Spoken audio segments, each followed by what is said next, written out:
been with his work and everything else. How has he evolved from spring into now? Yeah, he's continuing to fight to get better at everything he does. Some good challenges for him because he's played a lot of reps now this year at right guard, and all of a sudden he has to go in as a starter at left guard, and so that's not necessarily an easy task, but I thought he handled it pretty well. I really did. So, and on top of that, he's played a lot of football at center for us in practice this year, and so he's a very versatile guy.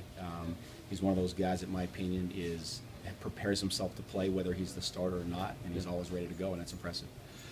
In a game like that on Saturday, I would think you'd still be able to get plenty of film out of that. Obviously, the passing game is diminished greatly.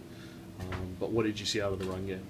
Yeah, I mean, it was still not enough. We scored 3 points, and so we still got to find a way to get better and be more consistent in the run game. And Arizona State created some challenges like we knew they would. I think it was a little bit different, how they approached it based on the weather, and so there was always an extra body down there in the box that we didn't have before. But I felt like we got a little bit of rhythm going a few times in the game, and when we do that, that's what we want to be, and so we got to find a way to do that more consistently. I know Coach Pete on Monday talked about how guys are evolving, especially this was about the defensive backs, but he talked about how now they're having new issues. So they've already addressed a lot of things, and that's how you can tell they're improving.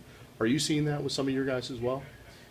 Probably to some extent. I do feel a little bit like, this is obviously a very good league we play in, and so it's a different challenge every week. Everybody's really well coached on defense, and so it is different issues sometimes week to week, but I think a lot of that is based on the fact that what the opponent presents to you. Yeah. And so that's I see a little bit of that, but yeah, guys are still improving. What do you see out of Colorado's front? Impressed, I really am. Obviously I don't know much about them over the past few years, but this to me looks like a very well coached team. They line up where they're supposed to line up. They stay in their gaps like they're supposed to. I think they play really hard. I think those kids are believing. I'm certain that they don't want to be 2-5 right now, but I don't think they don't look like a 2-5 team. That's for sure. These guys, they play hard and they believe they're going to win. Did you feel like that takes a